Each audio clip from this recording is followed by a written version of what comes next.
स्वागत है आपका और महत्वपूर्ण वीडियो में। तो कैसे हैं? मुझे उम्मीद है कि आप अच्छे होंगे। यदि आप TGT, PGT, PHSC, BPSC, NET, JIC, GDC इन परीक्षाओं की तैयारी कर रहे हैं तो ये क्लास आपके लिए बहुत महत्वपूर्ण है। यदि आप चैनल को पहली बार देख रहे हैं तो इसको सब्सक्राइब कर लें, और यदि आपने सब्सक्राइब किया है तो आप वीडियो को लाइक ज़रूर करें। तो चलिए शुरू करते हैं आज की क्लास। पहला सवाल देखते हैं। पहला सवाल कह रहे हैं कि इनमें से किसने अपने हिंदी साहित्य इतिहास में आदिकाल को संधि काल तथा चारण काल नामक दो उपशीर्षकों में विभाजित किया है? पहला कह रहे डॉक्टर रमाशंकर शुक्ल रसाल, दूसरा कह रहे डॉक्टर रामखिलावन पांडे, और तीसरा सी कह रहा है कि राम कुमार वर्मा, और डी कह रहा है कि गणपत चंद्र गुप्त। तो आपको इसका सही उत्तर जो है बताना है कि इसका सही उत्तर जो है वो क्या होगा। तो इसका सही उत्तर हो जाएगा विकल्प आपका सी, डॉक्टर राम कुमार वर्मा ने संधि काल और चारण काल दो शीर्षकों में जो है इसको विभाजित किया है।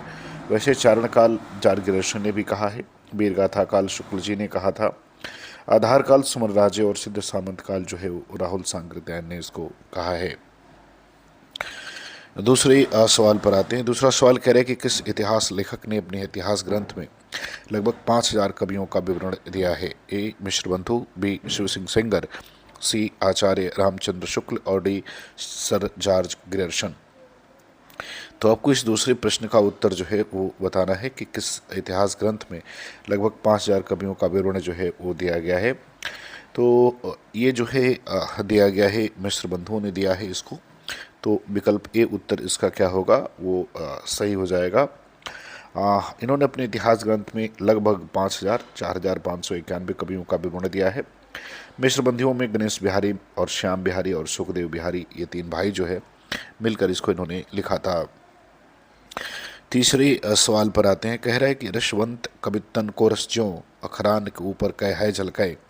उक्त पंक्ति जो है वो किस कवि के द्वारा जो है वो रचित है? आपको ये बताना है। ए कह रहा है केशवदास, बी कह रहा है कुलपत मिश्र, और सी कह रहा है मथिराम, और डी कह रहा है कि चिंतामणि।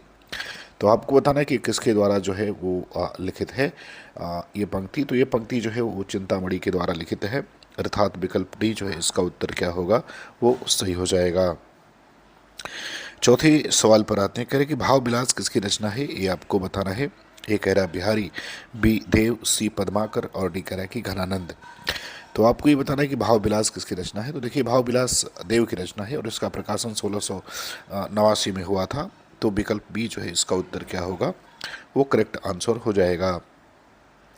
सवाल नंबर 5 पर आते हैं। 5 नंबर सवाल में कह रहे हैं कि निकी दई अनाकनी फेंकी परी गुहार तज्जु मनो तारन बिरुदु बारक बारन उतारे।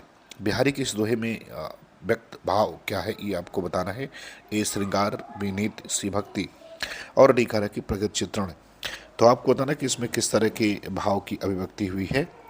तो बिहारी जो है वो रीति सिद्ध कवि हैं, और ये एकमात्र रचना इनकी जो है वो बिहारी सतसई है, और इसमें जो है वो भक्ति की बात जो है वो कही गई है। तो अर्थात विकल्प सी जो है इसका उत्तर क्या होगा वो विकल्प जो है सी इसका उत्तर क्या होगा वो सही हो जाएगा। भक्ति भाव की बात इन्होंने की है इसमें। सवाल नंबर 6 पर आते हैं। कह रहा है कि भला हुआ जो मारिया बहड़ी मारो कंतु ले जो वह सी हूँ जय भाग्या और अंतु। ये पंक्ति जो है प्रसिद्ध पंक्ति इनमें से किस कवि के द्वारा लिखित है ये आपको बताना है। ए सारंगधर, बी सोमप्रभ सूरी, सी कढ़ापा, और डी हेमचंद। तो आपको बताना है कि ये पंक्ति किसके द्वारा लिखित है। तो ये पंक्ति जो है वो हेमचंद के द्वारा लिखित है। विकल्प डी उत्तर इसका जो है वो सही हो जाएगा। हेमचंद गुजरात के सोलंकी राजा सिद्धराज जयसिंह और उनके भतीजे कुमारपाल के राज दरबार में जो है वो रहा करते थे। 7वें सवाल पर आते हैं। कह रहे कि कलचुरी राजवंश की 7 नायिकाओं के नक्शिक वर्णन से संबंधित इसमें से ग्रंथ कौन सा है? ए उक्त व्यक्ति प्रकरण, बी राउरबेल, सी कोलय माल कथा, और डी कह रहा है कि वर्ण रत्नाकर। तो इसका उत्तर जो है आपको बताना है कि 7 नायिकाओं से के नक्शिक वर्णन से संबंधित इसमें कौन सा ग्रंथ है। तो इसमें जो ग्रंथ है उसका नाम है राउरबेल, अर्थात विकल्प बी जो है इसका उत्तर क्या होगा वो करेक्ट आंसर जो है वो हो जाएगा। इसके रचनाकार रूड़ा कवि हैं और ये एक शिलांकृत कृति के साथ साथ चंपू काव्य है, अर्थात ये गद्य पद्य मिश्रित जो है वो रचना है।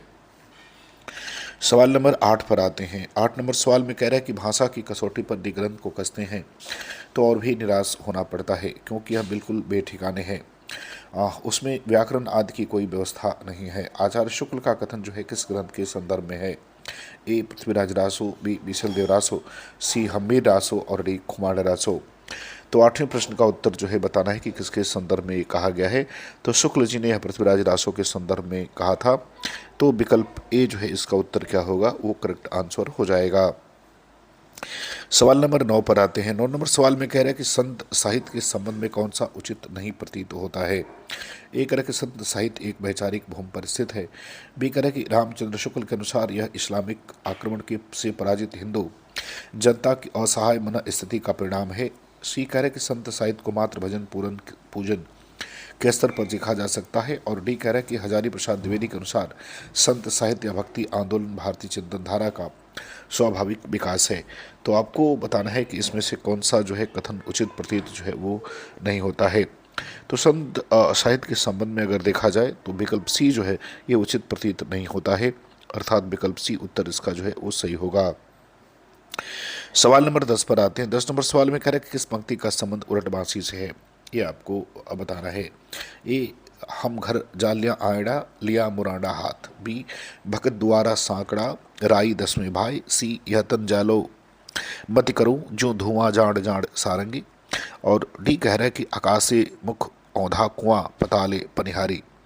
तो आपको बताना कि कौन सा जो है इसमें उलटवासी से संबंधित है। तो इसमें उलटवासी से संबंधित विकल्प डी जो है ये उलटवासी से जो है वो संबंधित है। इसका संबंध जो है उलटवासी से है। उलटवासी का मतलब होता है कि सीधे सीधे ना कर घुमा फिरा कर जो है वो कविता के माध्यम से कही हुई बात और अथवा व्यंजना उलटवासी कहलाती है। संतों में विशेष रूप से कबीर ने अनेक उलटवासियों की रचना की है। कबीर की वाणी का संग्रह उनके शिष्य धर्मदास ने बीजक नाम से जो है वो 1464 में किया था। सवाल नंबर 11 पर आते हैं। 11 नंबर सवाल में कह रहे हैं कि कलि कुलीश जीव निस्तार हित वाल्मीकि तुलसी भयो, उक्ति किस कवि द्वारा रचित है? आपको ये जो है बताना है। ए नरहरि बारहट, बी ईश्वरदास, सी अग्रदास सीना और डी नाभादास। तो ये बताना है कि ये पंक्ति जो है किसके द्वारा जो है वो कही गई है। तो ये पंक्ति जो है नाभादास के द्वारा रचित है, अर्थात विकल्प डी उसका उत्तर जो है वो करेक्ट हो जाएगा। 12 नंबर सवाल पर आते हैं। 12 नंबर सवाल में कह रहे हैं कि राधा वल्लभ नामक वैष्णव भक्ति संप्रदाय के प्रवर्तक हैं। ए कह रहा है कि वल्लभाचार्य, बी हित हरिवंश, सी स्वामी हरिदास और डी कह रहा है कि चैतन्य महाप्रभु। तो आपको 12वें प्रश्न का उत्तर जो है वो बताना है। तो राधा वल्लभ संप्रदाय के प्रवर्तक जो है गोस्वामी हित हरिवंश है, अर्थात इसका उत्तर विकल्प बी जो है वो क्या होगा, वो करेक्ट आंसर हो जाएगा। 13 नंबर सवाल पर आते हैं। कह रहे हैं कि उन्होंने निज भाषा शब्द का व्यवहार किया, मिली जुली आम फाम राष्ट्रभाषा आदि शब्दों का नहीं। प्रत्येक जाति की अपनी भाषा है और वह निज भाषा की उन्नति के साथ उन्नत होती है। आचार्य हजारी प्रसाद द्विवेदी का यह कथन जो है वो किस विद्वान के प्रति है? ए चंद्रधर शर्मा गुलेरी, बी भारतेंदु हरिश्चंद्र, सी आचार्य महावीर प्रसाद द्विवेदी और डी बालकृष्ण भट्ट। तो आपको 13 नंबर प्रश्न का उत्तर जो है वो बताना है। तो आचार्य हजारी प्रसाद द्विवेदी का यह कथन जो है वो भारतेंदु हरिश्चंद्र के प्रति है, अर्थात विकल्प बी उत्तर जो है इसका क्या होगा, वो करेक्ट हो जाएगा। 14 नंबर सवाल पर आते हैं। 14 नंबर सवाल में कह रहा है कि वे धर्म में विशिष्टा द्वैतवादी, विचारों में गांधीवादी और साहित्य में अभिधावादी हैं। यह कथन मैथिली शृणुगुप्त के विषय में किसने जो है वो कहा है? ये आपको जो है वो बताना है। ये डॉक्टर गणपत चंद्र गुप्त, बी हजारी प्रसाद द्विवेदी, सी करे डॉक्टर बच्चन सिंह और डी करे डॉक्टर रामचंद्र शुक्ल। तो ये बताना है कि ये जो है गुप्त जी के संदर्भ में ये बात जो है वो किसने कही है? तो ये कही है डॉक्टर बच्चन सिंह ने, विकल्प सी उत्तर इसका जो है वो सही हो जाएगा। 15 नंबर सवाल पर आते हैं। करें कि तुलसीदास के रचनाकार कौन है? ये आपको बताना है। ए सूर्यकांत त्रिपाठी निराला, बी सुमित्रानंदन पंत, सी महादेव वर्मा और डी जयशंकर प्रसाद। तो 15 नंबर प्रश्न का उत्तर जो है बताना है कि रचना किसकी है। तो तुलसीदास के रचनाकार सूर्यकांत त्रिपाठी निराला है, विकल्प ए उत्तर इसका जो है क्या होगा, वो सही हो जाएगा। ये उनकी 1938 में रचित एक प्रमुख काव्य कृति है। सवाल नंबर 16 पर आते हैं। 16 नंबर सवाल में कह रहे हैं कि कामाध्यात्म की समस्या निम्नलिखित में से किस रचना में उठाई गई है? ए आत्मजयी, बी संशय की एक रात, सी उर्वशी और डी कह रहा है कि कनुप्रिया। तो आपको 16 नंबर प्रश्न का उत्तर बताना है। तो ये उठाई गई है उर्वशी में, अर्थात विकल्प सी जो है इसका उत्तर क्या होगा, वो सही हो जाएगा। उर्वशी जो है वो रामधारी सिंह दिनकर के द्वारा रचित एक जो है वो प्रसिद्ध रचना है, जबकि आत्मजयी कुंवर नारायण की है और कठोपनिषद के नचिकेता प्रसंग पर जो है वो आधारित है।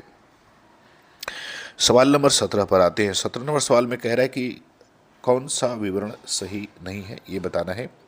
ए करें कि 84 वैष्णव की वार्ता में वल्लभाचार्य के शिष्यों की कथाएं संकलित हैं। बी करें कि 252 वैष्णव की वार्ता विट्ठलनाथ के शिष्यों की कथाएं हैं। सी करें कि दोनों वार्ताएं गोस्वामी विट्ठल द्वारा लिखी गई हैं। और डी करें कि इन वार्ताओं में प्राचीन ब्रज भाषा गद्य का रूप जो है वो मिलता है। तो बताना कि कौन सा विवरण जो है इसमें सही नहीं है। तो जो विवरण सही नहीं है वो विकल्प बी जो है वो विवरण सही नहीं है। सवाल नंबर 18 पर आते हैं। 18 नंबर सवाल में कह रहे हैं कि भारतेंदु जिस प्रकार वर्तमान गद्य भाषा के स्वरूप प्रतिष्ठापक थे, उसी प्रकार वर्तमान साहित्य परंपरा के प्रवर्तक, यह कथन जो है वो किसका है। ए हजारी प्रसाद द्विवेदी, बी बाबू गुलाब राय, सी रामचंद्र शुक्ल और डी कह रहे हैं कि महावीर प्रसाद द्विवेदी। तो आपको 18 नंबर प्रश्न का उत्तर बताना है कि इसका सही उत्तर क्या होगा। तो इसका सही उत्तर विकल्प सी हो जाएगा, आचार्य रामचंद्र शुक्ल होगा। 19 नंबर प्रश्न पर आते हैं। कह रहे कि अयोध्या सिंह उपाध्याय हरिऔध की कृति परिप्रवास में राधा का परंपरा से एक भिन्न रूप भी है, वह रूप कौन सा है। ए कह रहे हैं कि गृहिणी नायिका का, बी प्रेयसी का, सी समाज सेविका का और डी ग्रामीण बाला का। तो 19 नंबर प्रश्न का उत्तर जो है आपको बताना है, इसका सही उत्तर क्या होगा। तो इसका सही उत्तर विकल्प सी हो जाएगा, समाज सेविका का। सवाल नंबर 20 पर आते हैं। 20 नंबर सवाल में कह रहा है कि निराला की निम्नलिखित पंक्तियां उनकी किस कविता से ली गई हैं। यह है उपाय का उठे राम जो मंदिर त्वदघन, कहती थी माता मुझको सदा राजीव नयन। तो आपको बताना है कि ये निराला की किस रचना से ली गई है। ए तुलसीदास, बी पंचवटी प्रसंग, सी राम की शक्ति पूजा और डी अधिवास। तो ये पंक्ति जो है उनकी रचना राम की शक्ति पूजा से ली गई है। विकल्प सी उत्तर इसका जो है वो करेक्ट हो जाएगा। 21 नंबर सवाल पर आते हैं। कह रहे कि आज नदी बिल्कुल उदास थी, सोई थी अपनी पानी में, यह किस कवि की काव्य पंक्तियां हैं। ए त्रिलोचन, बी रांगे राघव, सी केदारनाथ अग्रवाल और डी नागार्जुन। तो आपको 21 नंबर प्रश्न का उत्तर बताना है कि ये पंक्ति किसके द्वारा लिखित है। तो ये केदारनाथ अग्रवाल की पंक्ति है। विकल्प सी जो है उत्तर इसका सही होगा। 22 नंबर सवाल पर आते हैं। कह रहे कि प्रयोगवाद का प्रवर्तक जो है वो माना जाता है। ए कह रहा मुक्तिबोध को, बी नेमीचंद जैन को, सी प्रभाकर माचवे को और डी सच्चिदानंद हीरानंद वात्सायन अज्ञे को। तो 22वें प्रश्न का उत्तर बताना है कि प्रयोगवाद का प्रवर्तक किसे माना जाता है। तो माना जाता है अज्ञे को। विकल्प डी उत्तर इसका करेक्ट आंसर होगा। बात करते हैं सवाल नंबर 23 की। 23 नंबर सवाल में कह रहा है कि नारी के भीतर एक और नारी जो अगोचर और इंद्रियातीत है, इस नारी का संसाधन पुरुष तब पाता है जब शरीर की धारा उछलते उछलते उसे मन के समुद्र में फेंक देती है, जब दैहिक चेतना से परे वह प्रेम की दुर्गम समाधि में पहुंचकर निस्पंदन हो जाता है। उपरोक्त पंक्तियां कहाँ से ली गई हैं। ए रश्मि रथी से, बी उर्वशी की भूमिका से, सी कुरुक्षेत्र की भूमिका से और डी प्रणभंग से। तो आपको इसका सही उत्तर जो है बताना है। तो इसका सही उत्तर क्या होगा। तो इसका सही उत्तर विकल्प बी हो जाएगा, उर्वशी की भूमिका से ली गई हैं। सवाल नंबर 24 पर आते हैं। 24 नंबर सवाल में कह रहे हैं कि जब हिंदी काव्य नायिका भेद और नक्सिक वर्णन में लगा हुआ था, भूषण ने इतिहास की उस प्राणवान धारा को पहचाना जो औरंगजेबी अत्याचार के विरुद्ध बह रही थी। ये कथन किसका है। ए रामविलास शर्मा, बी डॉक्टर नामवर सिंह, सी नंदुलारे वाजपेयी और डी डॉक्टर बच्चन सिंह। तो आपको 24 नंबर प्रश्न का उत्तर बताना है। तो इसका उत्तर सही हो जाएगा, विकल्प डी डॉक्टर बच्चन सिंह हो जाएगा। सवाल नंबर 25 पर आते हैं। 25 नंबर सवाल में कह रहे हैं कि घनानंद की भाषा सरल और स्वाभाविक है, जिसमें लक्ष्यार्थ और व्यंग्यार्थ का प्राधान्य है। ये कथन किसका है। ए रामविलास शर्मा, बी डॉक्टर नामवर सिंह, सी डॉक्टर वासुदेव सिंह और डी डॉक्टर बच्चन सिंह। तो 25 नंबर प्रश्न का उत्तर जो है आपको बताना है कि इसका सही उत्तर क्या होगा। तो इसका सही उत्तर विकल्प सी हो जाएगा, डॉक्टर वासुदेव सिंह। तो मुझे उम्मीद है कि वीडियो आपको पसंद आएगी, आपको अच्छा लगेगा। आपको अच्छा लगे तो आप चैनल को सब्सक्राइब जरूर करें। पूरा वीडियो देखने के लिए आपका बहुत बहुत धन्यवाद।